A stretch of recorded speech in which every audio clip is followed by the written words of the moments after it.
उनका विज्ञान के विषय के प्रति झुकाव हुआ। सर सीवी रमन विलक्षण बुद्धि के धनी होने के कारण उन्होंने मात्र 14 वर्ष की आयु में प्रेसिडेंसी कॉलेज चेन्नई में प्रवेश किया।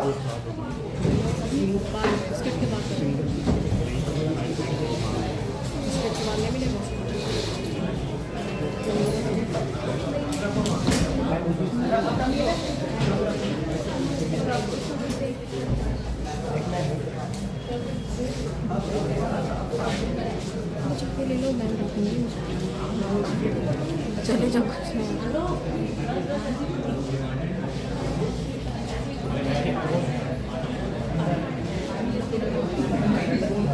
दृश्य 2।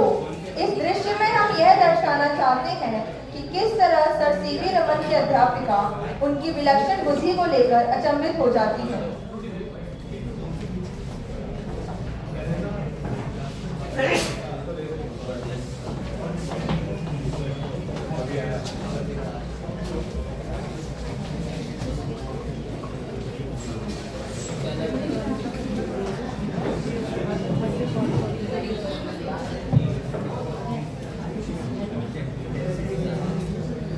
Ma'am, may I come in? Yes. Why are you coming? Do you belong to this class? Yes, ma'am. This is my class. Please, what is your name? Ma'am, my name is Raman. And how old are you? Ma'am, I am 14 years old. अरे अरे देखो देखो ये बच्चा भी हमारे साथ पढ़ेगा। Hey, keep silence, no talking. I am surprised कि तुम इतने छोटे हो और तुम इस क्लास में हो। Yes, ma'am. Okay, take your seat. Thank you, ma'am.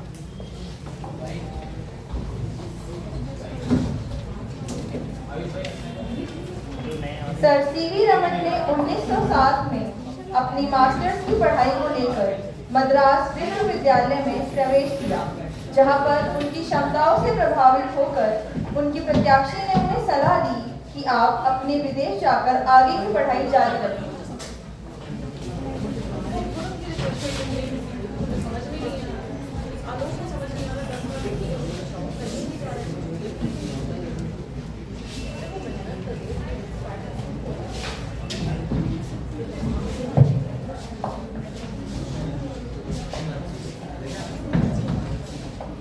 दृश्य 3। इस दृश्य में सर सीवी रमन और उनके प्रोफेसर के बीच की वार्तालाप को दर्शाने जा रही है।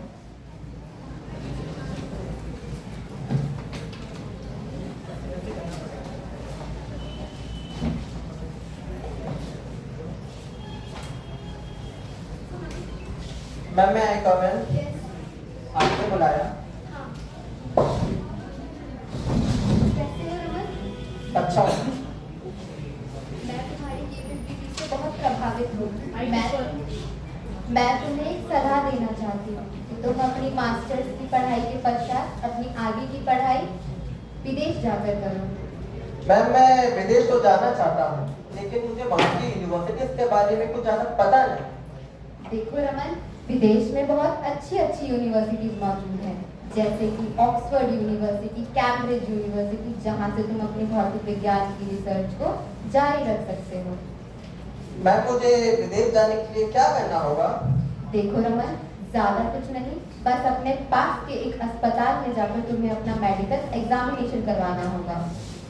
ठीक है मैम, मैं आज ही जाकर अपना मेडिकल एग्जामिनेशन करवा लेता हूँ। तुम्हें तुम्हारे भविष्य के लिए शुभकामनाएं। धन्यवाद। सर सीवी रमन अपने प्रोफेसर की सलाह को मानकर पास के सरकारी अस्पताल में शारीरिक निरीक्षण के लिए जाते हैं।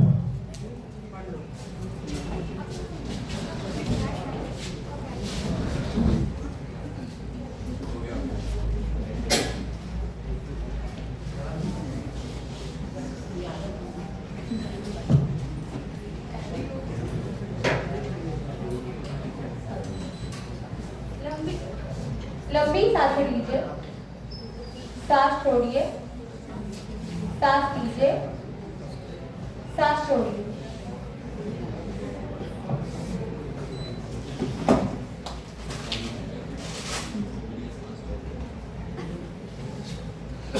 देखिए रमन, आपका शरीर शारीरिक रूप से कमजोर है। वो विदेश की ठंड बर्दाश्त करने योग्य नहीं है। इसलिए मैं आपको यही सलाह दूंगी कि आप अपने आगे की पढ़ाई विदेश ना जा करके भारत से ही पूरी करें। लेकिन आपकी तसल्ली के लिए मैं कुछ टेस्ट लिख रही हूँ, उन्हें आप करा के मुझे दिखा दीजिएगा। जी डॉक्टर।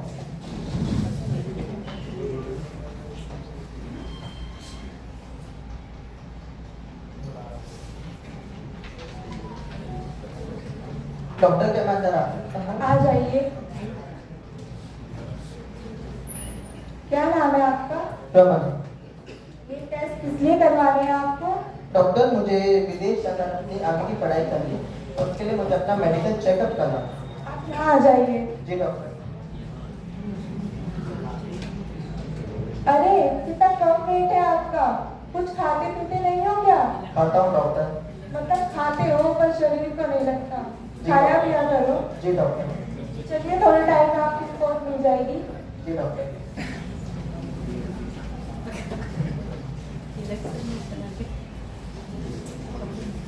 दिव्यांशी रिपोर्ट लाओ। मैम ये लीजिए। देखिए रमन, आपकी रिपोर्ट्स भी वही कह रही है जो मैंने आपसे पहले कहा था। आपका शरीर शारीरिक रूप से कमजोर है, इसलिए मैं अभी आपको वही सलाह दूंगी जो मैंने आपको पहले दी थी। आप अपने आगे की पढ़ाई विदेश ना जा करके भारत से ही पूरी करें, बाकी आप अपना देख लीजिए। जी डॉक्टर। सर सीवी रमन अपनी भौतिक विज्ञान की पढ़ाई को लेकर इतने उत्सुक थे कि उन्होंने डॉक्टर की सलाह ना मानकर विदेश ना जाने की सलाह को भी इनकार किया। इससे हमें यह पता चलता है कि सर सीवी रमन अपनी भौतिक विज्ञान की पढ़ाई को लेकर कितने उत्सुक थे।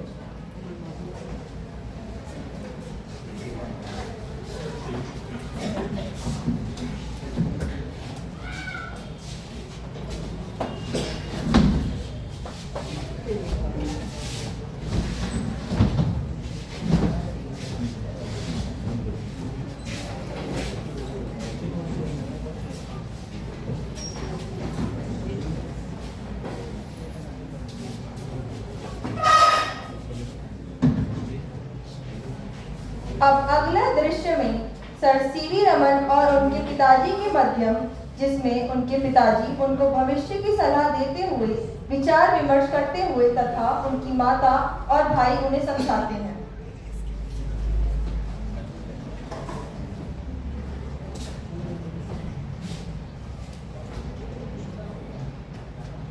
रमन, बेटा रमन। जी पिताजी। इधर आना बेटा, मुझे तुमसे कुछ जरूरी बात करनी है। जी पिताजी बोलिए। देखो रमन, तुम जानते हो तुम्हारा बड़ा भाई सुब्रमण्यम भारत सरकार के वित्त विभाग में सेवा करता है। मैं भी चाहता हूँ तुम भी भारत सरकार के वित्त विभाग में सेवा करो। परंतु पिताजी मुझे वित्त विभाग में कोई रुचि नहीं है। मैं तो अपनी भौतिक की पढ़ाई को जारी रखना चाहता हूँ।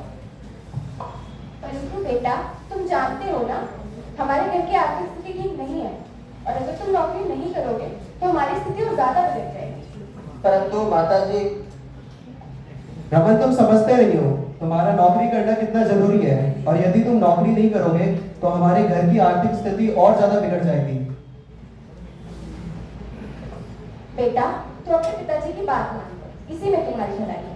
ठीक है माँ, तुम कहती हो तो मैं परीक्षा में बैठने की सोचूंगा।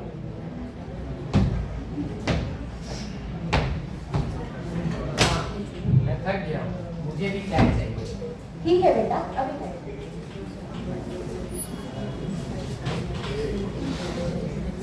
अरे रमन, क्या बात है? तुम बहुत उदास दिख रहे हो, क्या हुआ?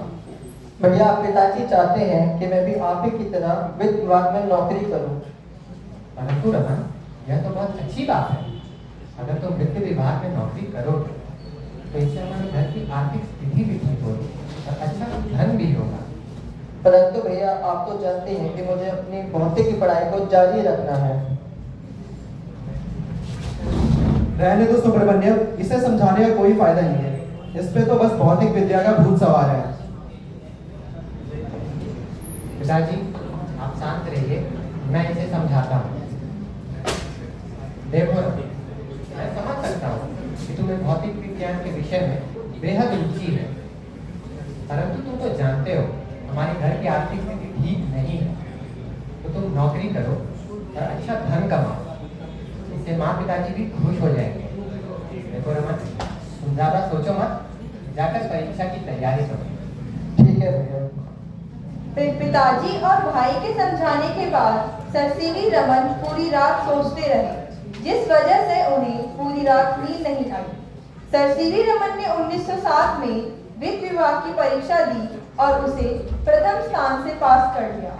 सर सीवी रमन को असिस्टेंट अकाउंटेंट जनरल का पद मिलता है। सर सीवी रमन को कोलकाता में तैनात किया जाता है। इसी तरह समय बीतता गया और एक दिन ऑफिस से आते हुए उन्होंने वैज्ञानिक प्रयोगशाला के बाहर सूचना पट को देखकर एक बार फिर उनके अंदर की उम्मीद और जिज्ञासा को अधिक बढ़ गई कि वे भौतिक विज्ञान में शोध कर सकते हैं। उसके पश्चात उन्होंने अपनी सरकारी नौकरी को छोड़कर अपने जीवन शोध कार्य में समर्पित कर दिया। इसी तरह sir CV Raman London Oxford university exhibition में जाते हैं। दृश्य 6। जब सर सीवी रमन लालकुला से इंग्लैंड छोड़कर अपने वतन आ रहे थे, तो सफर के दौरान सर सीवी रमन और उनके विद्यार्थी भूमध्य सागर के बीच पहुंचे। यह दृश्य उनके विद्यार्थियों के बीच की वार्तालाप को दर्शाने जा रहा है।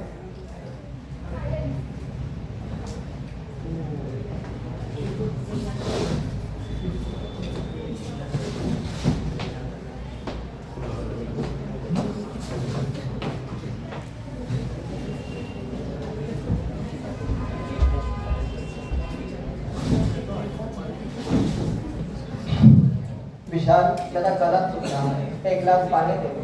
जी सर।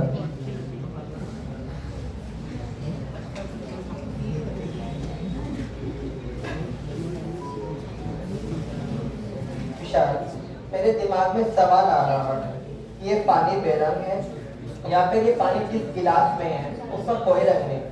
पर मैं इस विशाल समुद्र को देखूं तो ये मुझे नीला प्रतीत होता है। क्या तुम मुझे ये बता सकते हो कि ऐसा क्यों होता है? जी सर। सर, आसमान के नीले होने का कारण elastic scattering of light by molecules in atmosphere है। तो फिर समुद्र के नीले होने का कारण भी तो आसमान के नीले होने का परिणाम है। नहीं, चलो मान लो कि आसमान में बादल आ जाए तो तुम्हारा उत्तर गलत हो सकता है। तुम एक काम करो, हम अपने साथ कुछ ऑप्टिकल इंस्ट्रूमेंट, स्पेक्ट्रोस्कोप और प्रिज्म लाए, तुम उन्हें याद। जी sir.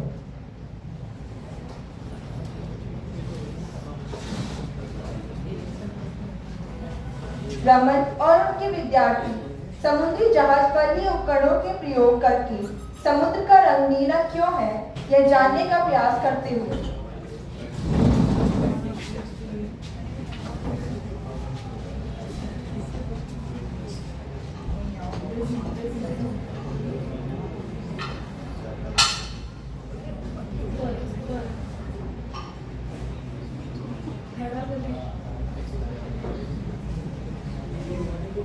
Yes, We did it. Vishal, this is due to elastic scattering of light. Yes sir. Sir CV Raman का समुद्री जहाज मुंबई पहुंचा, तब तक उन्हें यह ज्ञात हो चुका था कि किस तरह हवा के कण प्रकाश को स्कैटर करते हैं, उसी तरह पानी के कण भी प्रकाश को स्कैटर करते हैं।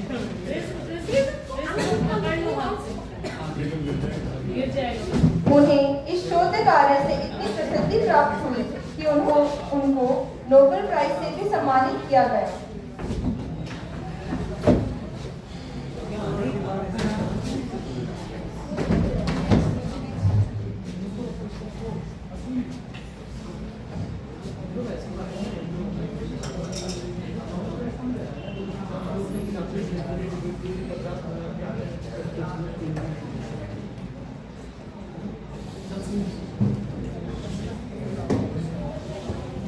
दृश्य 7, जिसमें सर सीवी रमन को नोबेल प्राइज दिया जाता है।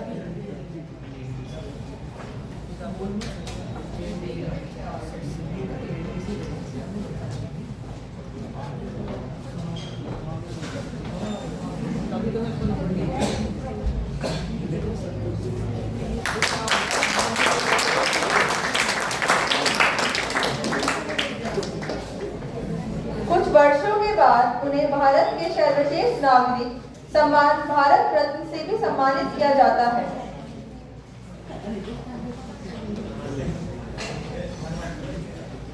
आज भारतवर्ष ने मुझे भारत रत्न देकर मेरा दिल खुशी से भर दिया है। ऐसा ही पल मेरी जिंदगी में पहले भी आया है जब मुझे फिडान में नोबेल पुरस्कार से नवाजा गया था, जो कि मेरी 7 साल की मेहनत थी। और उसी 7 साल की मेहनत के बाद मुझे नोबेल पुरस्कार मिला, जिसे मैंने अपने और अपने सहयोगियों के साथ बांटा। पर जब मुझे ब्रिटिश जेट में बिठाया गया और जब मैंने पीछे मुड़कर देखा तो मुझे ये एहसास कि मेरा देश इतना गरीब है कि अपने देश का झंडा भी नहीं है। और उस समय मुझे एक बात और पता चल रही थी कि मेरा शरीर टूट रहा है। परंतु जब वहाँ के लोगों को नोबेल पुरस्कार से नवाजा जा रहा था तो वहाँ के लोग उनके लिए जोर जोर से तालियां बजा रहे थे, उनका नाम ले रहे थे। परंतु जब मुझे नोबेल पुरस्कार मिला तब मेरे लिए वहाँ पर कोई भी नहीं था, जिसका मुझे बेहद दुख है।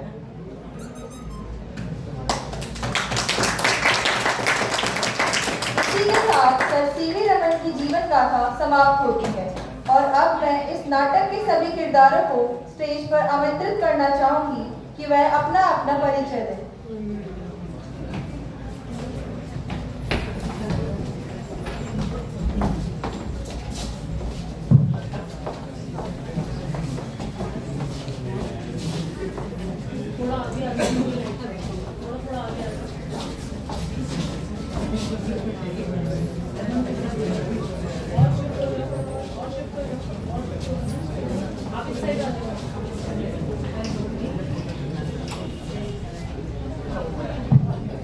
नमस्ते, मेरा नाम रघुनाथ राय है और मैं BSc physical science first year का छात्र हूँ और मैं इस नाटक में सीवी रमन का बड़ा भाई यानी सुब्रमण्यम का किरदार निभा रहा हूँ। मेरा नाम अनुपम कुमारी है। मैं BSc physical science first year की छात्र हूँ। मैं इस नाटक में प्रोफेसर का किरदार निभा रही हूँ। मेरा नाम रंजना है। मैं BSc first year physical science की छात्रा हूँ और मैं इस नाटक में रमन की माता का रोल निभा रही हूँ। मेरा नाम रुचि है और मैं BSc physical science first year की छात्रा हूँ और मैं इस नाटक में डॉक्टर का रोल निभा रही हूँ। मेरा नाम दिव्यांशी है। मैं BSc physical science first year की छात्रा हूँ और मैंने इस नाटक में मेडिकल टेक्नोलॉजी का किरदार निभाया है। मेरा नाम अक्षर महाजन है। मैं BSc physical science first year का हूँ और इस नाटक में मैंने सीवी रमन का किरदार निभाया है। मेरा नाम ज्योति है और मैं BSc physical science first year की छात्रा हूँ। मैंने इस नाटक में सीवी रमन जी की अध्यापिका का रोल किया। मेरा नाम जिया है। मैं BSc physical science first year की छात्रा हूँ और मैंने इस नाटक में रमन की स्टूडेंट का रोल निभाया है। मेरा नाम सुमित है। मैं बीएससी सेकंड ईयर का छात्र हूँ और इस रोल में मैं सीवी रमन के पिता का किरदार कर रहा हूँ। मेरा नाम कान्हा वशिष्ठ है और मैं बीकॉम प्रोग्राम का छात्र हूँ। मैंने इस नाटक में सीवी रमन के छात्र का किरदार निभाया है। धन्यवाद।